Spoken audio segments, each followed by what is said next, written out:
Gökçe ile Astroloji kanalına hoş geldiniz efendim. Yine güzel bir hafta, yine güzel bir konuyla karşınızdayım. 21 Haziran'da Güneş Yengeç burcuna geçiyor. Evet, 21 Haziran'da gökyüzünde belki de yılın en güçlü eşiklerinden biri açılıyor diyebilirim.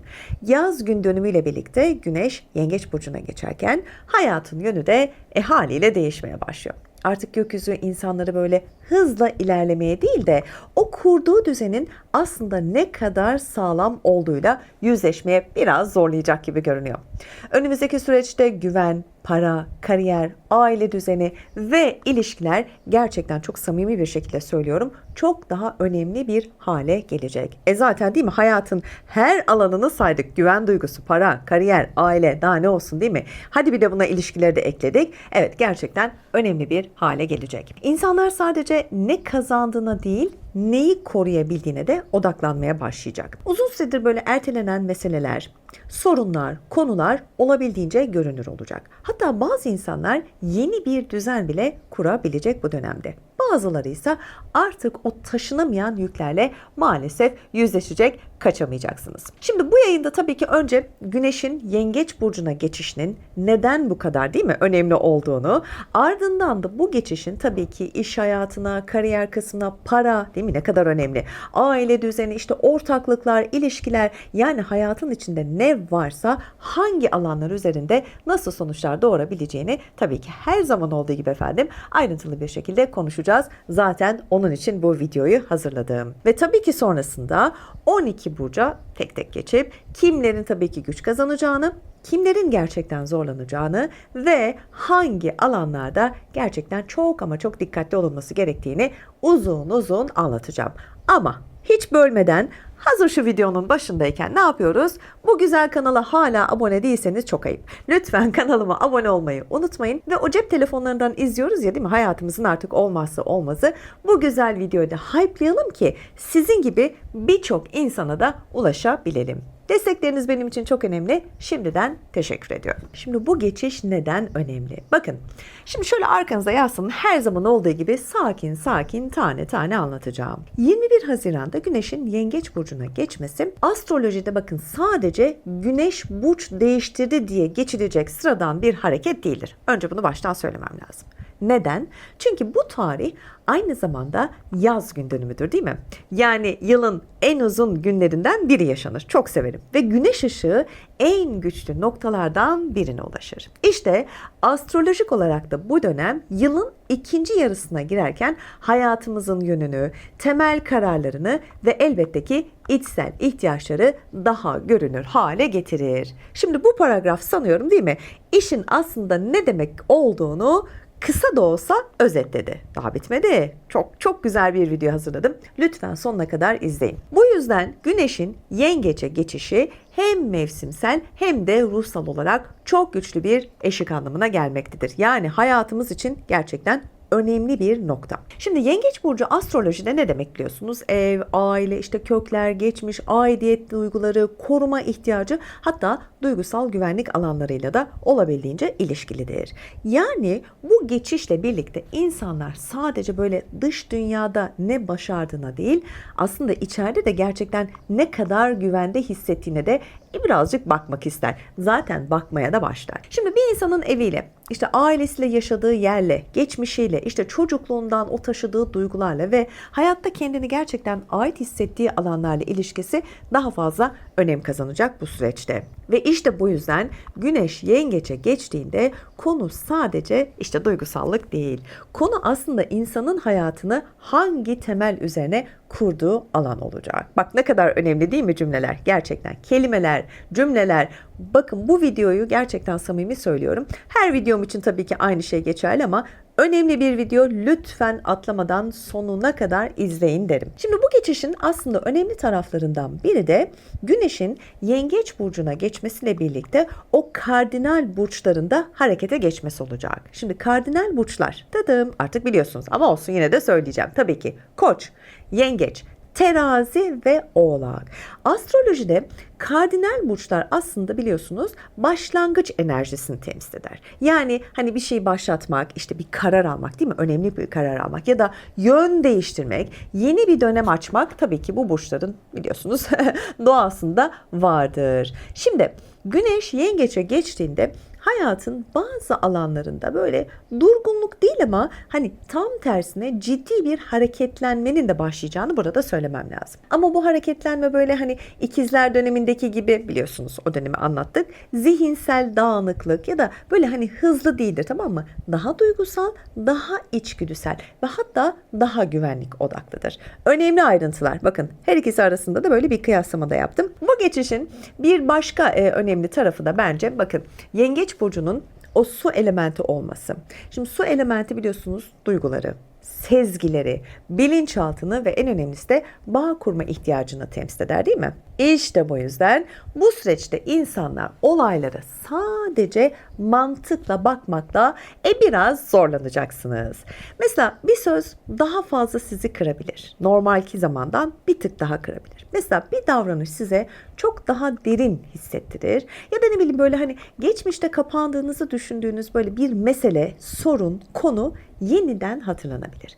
Özellikle bakın aile içi konular, o eski kırgınlıklar, geçmiş ilişkiler, çocuklarla ilgili meseleler ve tabii ki ev düzeni bu dönemde çok daha hassas bir hale gelebilir. Şimdi tabii ki burada çok önemli bir nokta var. Atlamamamız lazım. Şimdi evet Güneş Yengeç'e geçtiğinde herkes sadece duygusal olmaz değil mi? Şimdi herkesten böyle bir duygusallık bekleyebilir miyiz? Değil. Herkes aslında bir şekilde kendini korumaya çalışacak. Kimi böyle parasını korumak isteyecek, kimi ailesini, kimi kendisini, kimi işini, kimi ilişkisini, kimi de gerçekten ama gerçekten kendi iç huzurunu korumak isteyecek. İşte bu geçişin harita açısından da tabii ki dikkat çeken tarafı da sadece duygusal konular olmayacak. Bunu zaten belirttim ama bir kez daha altını çizmek istedim. Aynı zamanda hayatın o somut yapılarını da çalıştırması olacak.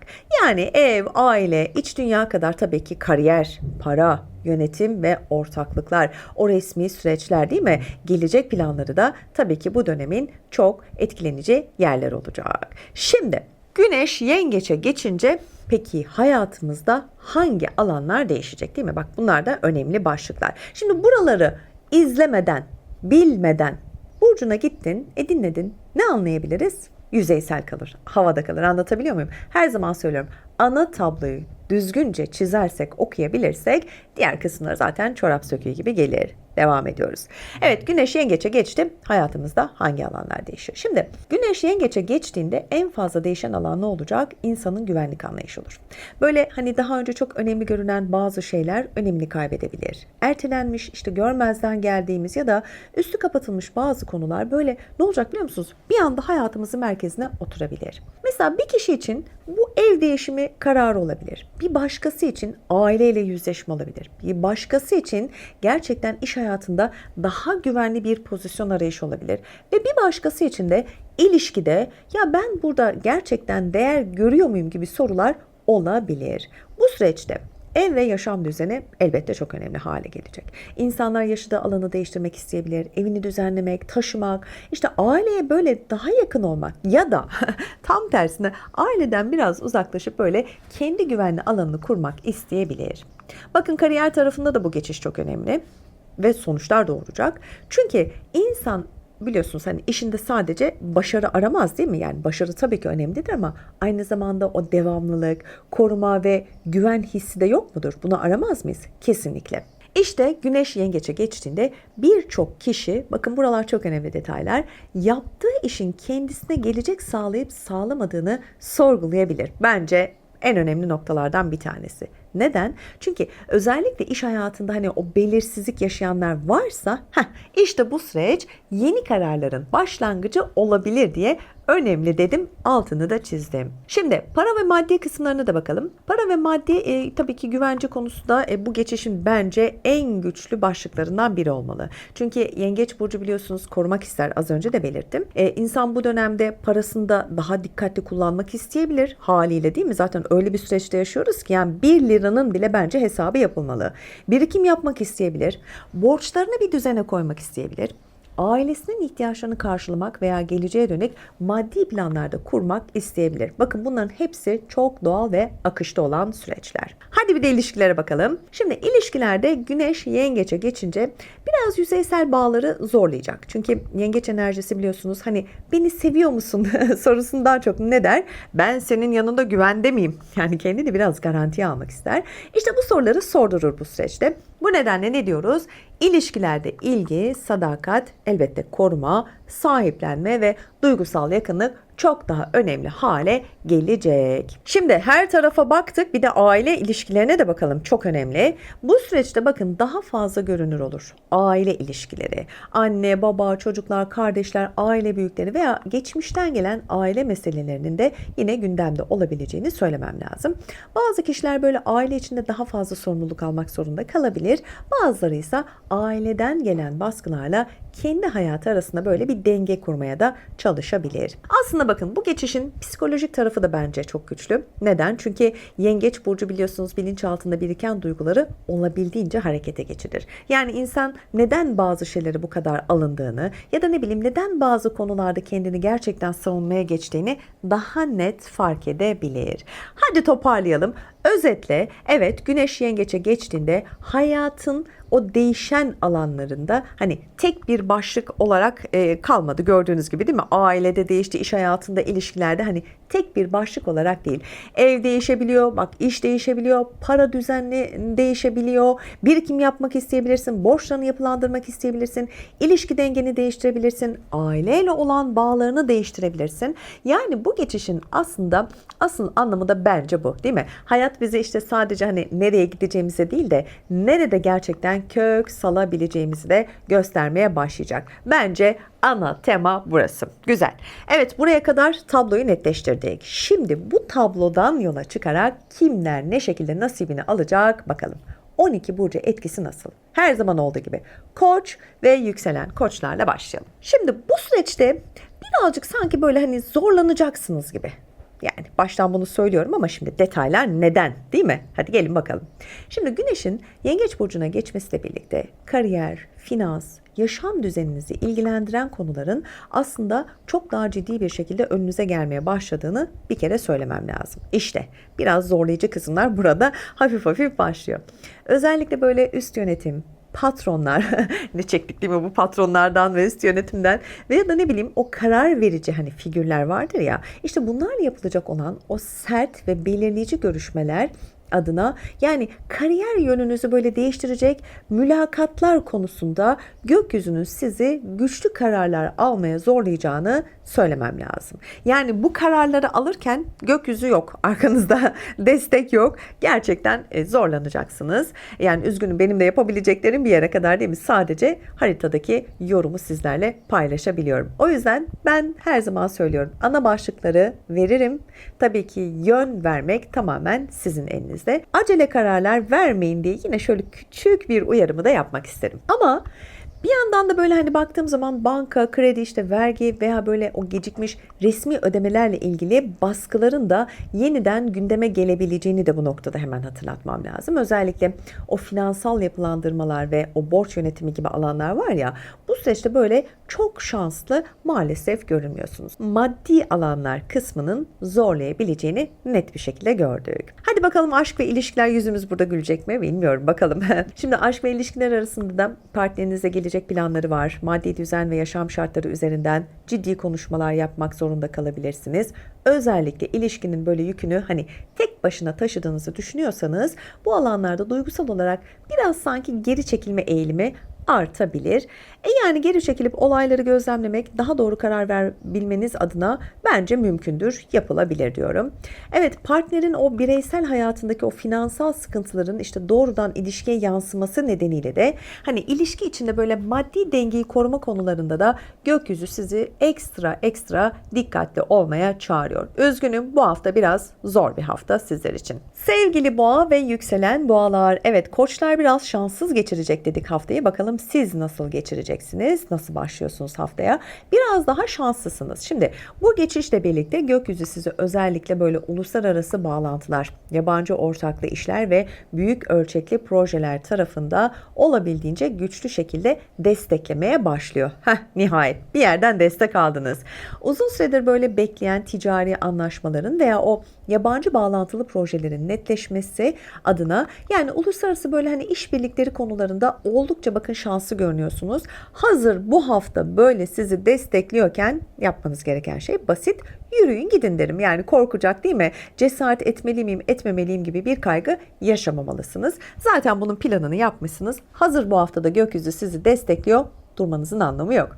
Şimdi aşk ve ilişkiler tarafındaysa biraz daha böyle ciddi ama daha hani güven veren ya da hani uzun vadeli düşünen insanlarla böyle yönelme eğilimi artıyor. Hani gerçekten ne istediğini bilen kişi isteği artıyor bu süreçte.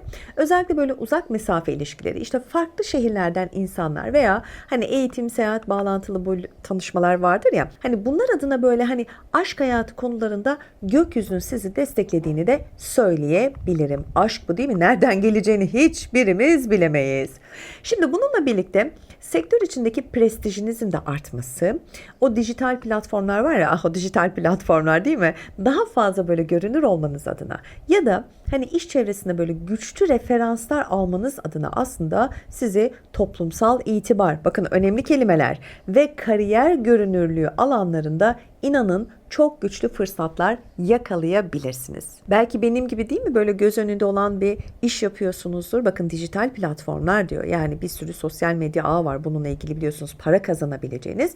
Bakın bu konularda da olabildiğince destekleniyorsunuz. Bence fırsatlar varken yakalayın. O yakaladığınız fırsatları da bırakmayın. Yurt dışı seyahatleri, o resmi vize süreçleri veya eğitim başvurularında hani uzun süredir bekleyen haberlerin netleşmesi adına uzak bağlantılar ve resmi süreçler konularında da bak gerçekten söylüyorum, şans sizden yana çalışıyor. Yani Koç'u izledikten sonra Boğa'yı izleyen biri için vallahi ben olsam kıskanırım. Her anlamda desteklendiniz bu hafta. Şansınız bol olsun. Evet, geldim sevgili burcuma. İkizler ve yükselen ikizler. Bizim için bu hafta biraz nötr geçecek. Hiç de sevmem biliyor musunuz? Yani belirsizlik, nötr nedir yani? Hani bir şey ya vardır ya yoktur. Böyle belirsizlikler beni çok da fazla mutlu etmez. Hayatın her alanında gerçekten böyleyim. Şimdi Güneş'in Yengeç burcuna geçmesiyle birlikte maddi düzenimiz, iş hayatımızdaki o güvence arayışımız ve kariyer pozisyonumuzun aslında biraz böyle hani önem kazanmaya başladığını söyleyebilirim. Aşk ve ilişkiler tarafında biraz böyle duygusal kararlardan çok hani güven ve sadakat ihtiyacının ön plana çıkabileceğini söylemem lazım. Özellikle bakın partnerinizin hayat planlarına ne kadar dahil olduğunu sorgulamanız adına ilişkide böyle gelecek planları konularında da gökyüzü sizi daha net düşünme fırsatı veriyor. Yani sana burada diyor ki bu planları yaparken çok da böyle acele olma. Bir bak bakalım diyor. Karşı taraf seninle aynı yolda yürüyebilecek potansiyele sahip mi?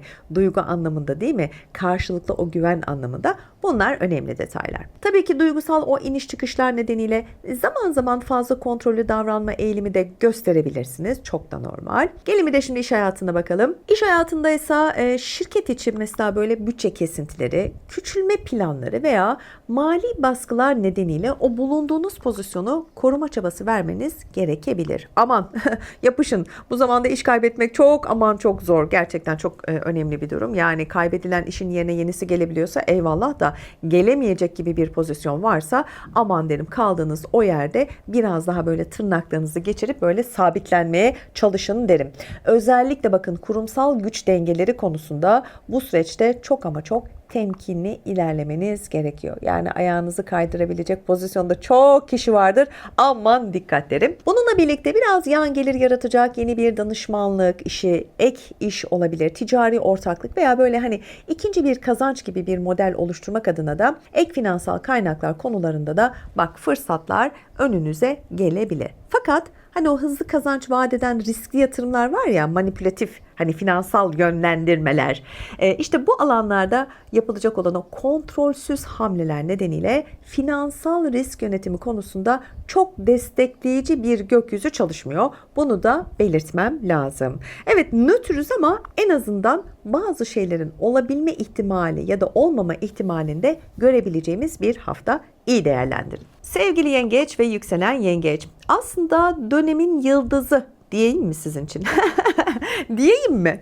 Diyelim. Şimdi Güneş'in kendi burcunuza geçmesiyle birlikte hayatınızın kontrolünü böyle yeniden elinize almaya başladığınız çok güçlü bir döneme giriş yapıyorsunuz. Özellikle bireysel yeteneklerinizi doğrudan kazanca çevirmek, kendi o markanızı oluşturmak adına ya da ne bileyim hani bir şahıs şirketi gibi hani kişisel bir yapılanma vardır ya, hani bu yöne gitmek adına bireysel kariyer inşası konularında gökyüzü sizi gerçekten hatta son derece destekliyor.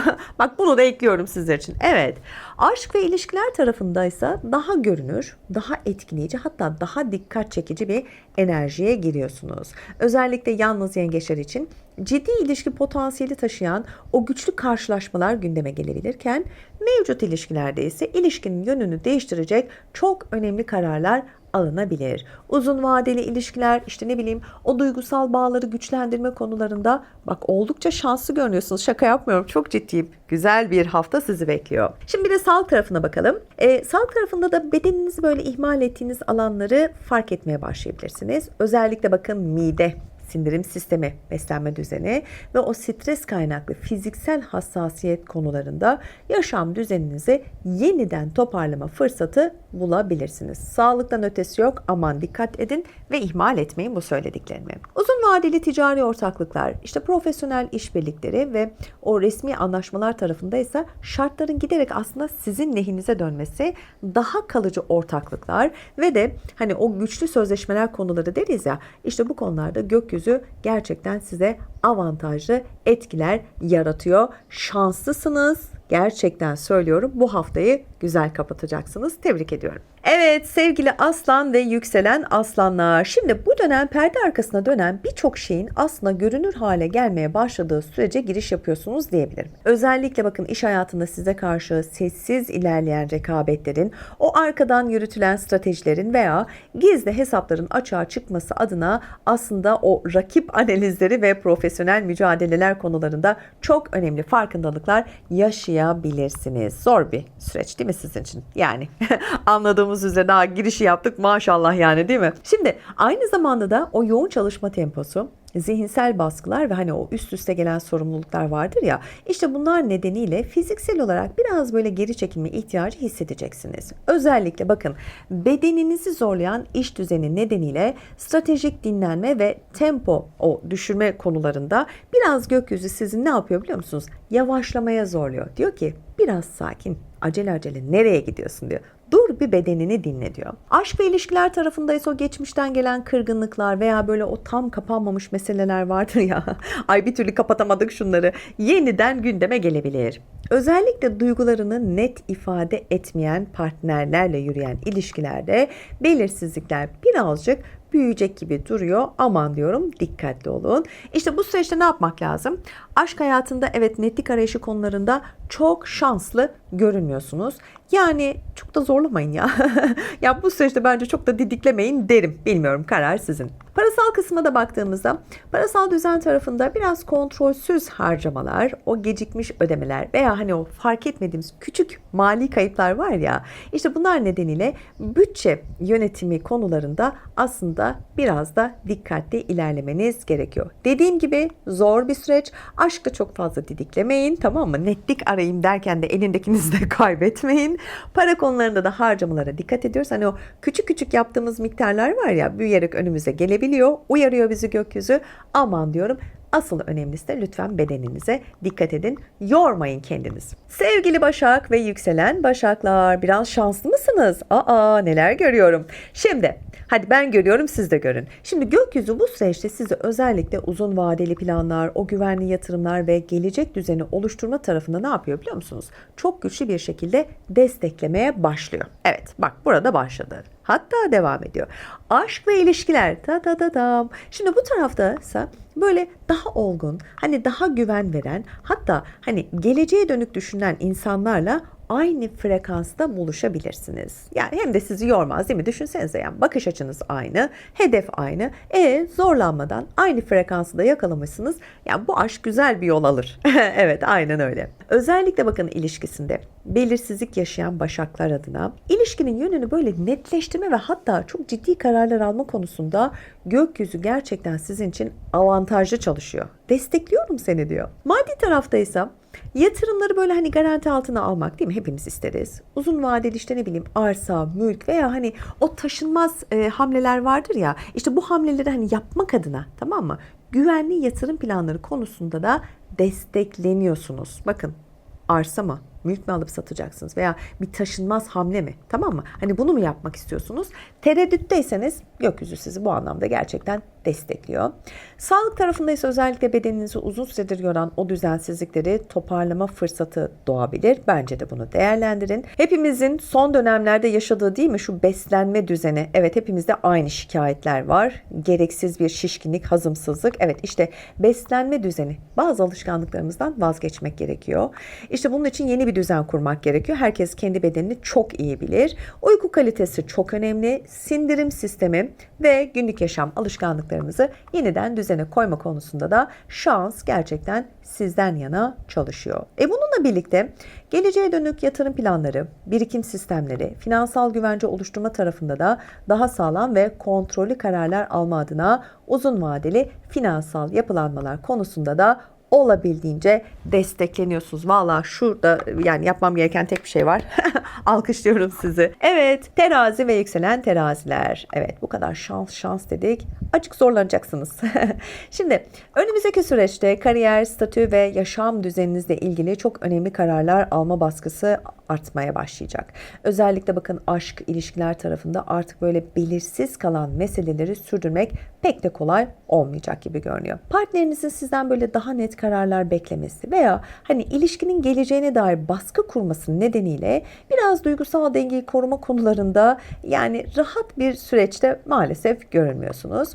İş hayatında da o mevcut düzeninizi hani tamamen değiştirecek gelişmelerin de gündeme gelebileceğini de söylemem lazım. Bu tabii ki şimdi olumlu ya da olumsuz olur, dediğim gibi hani o konularda siz ne yaşadığınızı bildiğiniz için ben sadece ana başlığı söylemek zorundayım. Yani mevcut düzeni tamamen değiştirecek gelişmeler gündemde, dikkatli olun derim. Kurumsal güvencesi böyle daha yüksek bir firmaya geçiş yapmak kim istemez, değil mi? Yeni bir pozisyon almak veya hani unvan değişikliği yaşamak adına da kariyer yön değişiklikleri gibi hani konularda da gökyüzü size yeni kapılar evet açabilir. Ancak bu değişimlerin de beraberinde tabii ki ciddi sorumluluklar getireceğini de unutmamak lazım, değil mi? Taşınma, ev, alım, satım süreçleri ve yaşam alanını değiştirme kararları tarafında da resmi işlemler, kontratlar ve maddi yükler nedeniyle de kontrollü ilerlemeniz gerektiğini söylemem lazım. Özellikle ev ve yerleşim düzeni konularında çok aceleci kararlar almak adına çok da destekleyici etkilerin çalışmadığını bu süreçte söylemem lazım. Sevgili akrep ve yükselen akrep, kazanan taraftasınız. Evet, şimdi bu dönem sizin için hem zihinsel hem de fiziksel anlamda yeni kapılar açabilecek çok güçlü bir değişim sürecini başlatıyor diyebilirim. Özellikle hayatı farklı bir açıdan görmeye başlamak kim istemez, değil mi? Hepimizin hayalidir. Bulunduğumuz çevrenin dışına çıkmak keşke. Yeni deneyimlere yönelmek adına kişisel gelişim ve yön değiştirme konularında gerçekten olabildiğince destekleniyorsunuz. Seyahatler, uzak bağlantılar, yabancı insanlarla kurulacak o temaslar veya o farklı şehirlerle bağlantılı işler tarafında hareketliliğinizin artacağını da söyleyeyim. Özellikle bakın uzak bağlantılı fırsatlar ve o yeni çevreler konularında şans gerçekten sizden yana çalışıyor. Yaşasın. Bununla birlikte olaylara bakış açınızın değişmesi, uzun süredir böyle sizi aşağı çeken düşünce kalıplarından da uzaklaşmanız ve geleceğe daha farklı gözle bakabilmeniz için de tabii ki zihinsel dönüşüm konularında da çok güçlü etkilerin devrede olacağını da söylemem lazım. Bir de aşk tarafına bakalım. Aşk ve ilişkiler tarafında ise farklı şehirden, farklı kültürden veya böyle hani alışık olmadığınız bir çevreden biriyle dikkat çekici bir yakınlaşma yaşayabilirsiniz. Özellikle uzak bağlantılı ilişkiler ve o kadersel karşılaşmalar deriz ya. İşte bu konularda da gökyüzünün sizi olabildiğince desteklediğini söylemem lazım. Kusura bakmayın ama size de bir alkış. Gerçekten güzel bir süreç, tadını çıkarın derim. Evet, geldik sevgili yay ve yükselen yaylara. Sizin için de dikkat gerektiren bir süreç diyebilirim. Bu süreçte özellikle ortak para, borçlar, banka süreçleri, bakın maddi yük paylaşımı gibi konular çok daha görünür hale gelmeye başlıyor. Aman yani aman. Eşin kazancı, ortak hesaplar, işte kredi yapılandırmaları veya geçmişten gelen finansal yükler nedeniyle ortak finans yönetimi konularında bakın çok ama çok dikkatli ilerlemeniz gerekiyor. Özellikle kontrolsüz borçlanmalar veya böyle acele verilmiş o mali kararlar konusunda gökyüzünün sizi fazla desteklemediğini de maalesef söylemem lazım. Bakın bununla birlikte bu dönem sizin için sadece maddi değil, psikolojik anlamda da çok önemli bir dönüşüm süreci başlatabilir. Aman diyorum, gerçekten neden zorlu bir süreç olduğunu sanıyorum bu kurduğum cümlelerden de anladınız.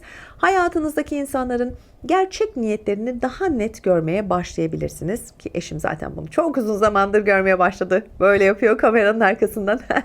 Gerçekten de doğru. Uzun süredir görmezden geldiğiniz o bazı gerçeklerle de yüzleşebilirsiniz.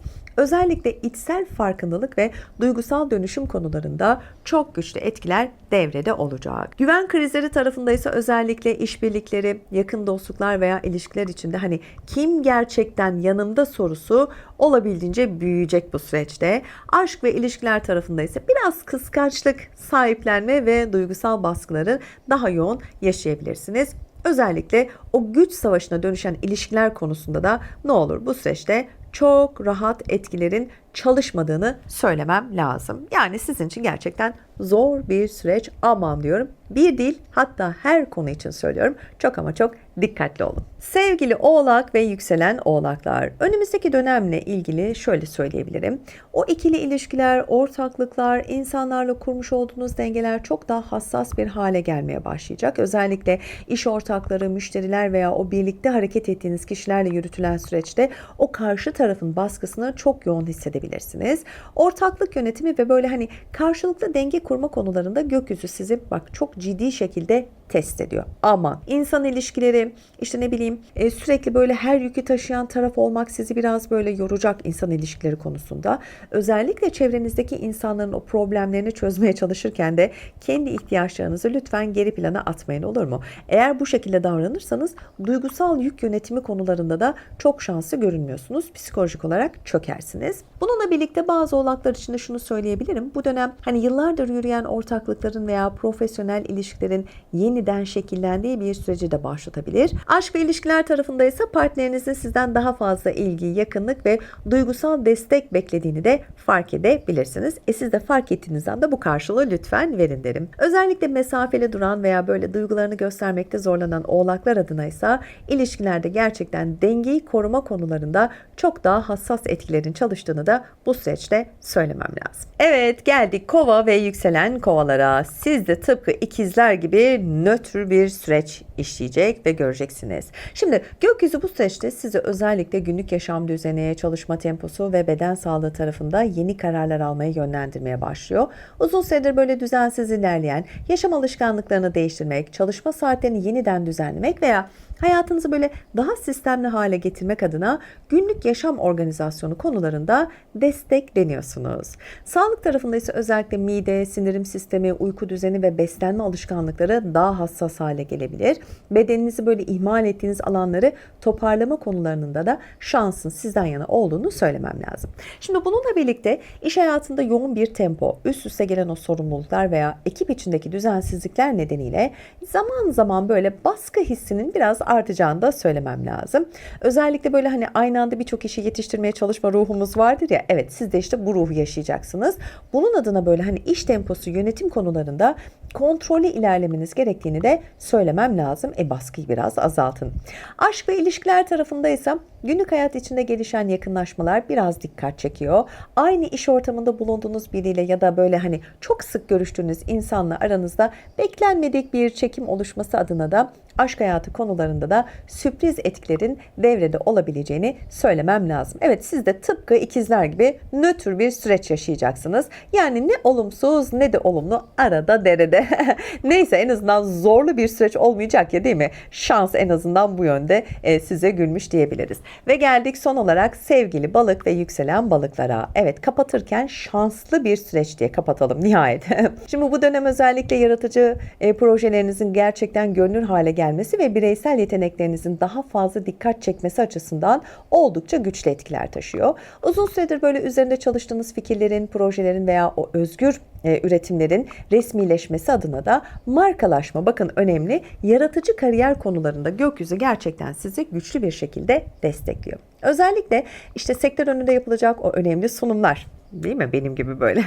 İşte ne bileyim, lansmanlar ya da dijital platformlarda böyle gerçekten ses getirecek çalışmalar tarafında toplumsal görünürlük ve profesyonel başarı konularında şans gerçekten sizden yana çalışıyor. Değerlendirin bak bu fırsatları. Aman diyorum. Bununla birlikte son dönemde böyle üzerinizde biriken zihinsel baskıyı da azaltmak adına kısa süreli bir tatil, deniz kenarı kaçamağı ya da böyle sizi hani psikolojik olarak gerçekten rahatlatacak stratejik bir moda girme gibi bir durumunuz var ve böyle bir şey planlıyorsunuz. Gündeminizde yapacaksınız da zaten. Özellikle bakın burada ruhsal dengeyi toparlama konusunda destekleniyorsunuz. Zaten sanıyorum, değil mi? Bu planlar da bunun için yapılıyor. Aşk ve ilişkiler tarafında kadersel karşılaşmalar sizin için de var. Uzun vadeli ortaklıklar veya ciddi ilişki potansiyeli taşıyan çok güçlü bağlantılar gündeme gelebilir. Bakın özellikle uzun süredir böyle belirsiz ilerleyen ilişkileriniz varsa işte bunlar adına böyle resmi kararlar, sözleşmeler veya ortak gelecek planları konularında da gökyüzünün sizi oldukça destekleyici bir şekilde çalıştığını da gerçekten belirtmem lazım. Evet, 21 Haziran'da bizi nasıl bir süreç bekliyor? Genel tablodan başladık. Hayatımızın akışında hangi alanlarda bizi etkileyecek dedik, değil mi? Hangi alanlarımızı zorlayacak? 12 burcu nasıl etkileyecek? Olabildiğince detaylı bir şekilde yorumladığımı düşünüyorum. Sizlerin de yorumunu tabii ki çok merak ediyorum. Bugünlük benden bu kadar. Yeni bir videoda görüşmek üzere efendim. Hoşça kalın, sevgiyle kalın.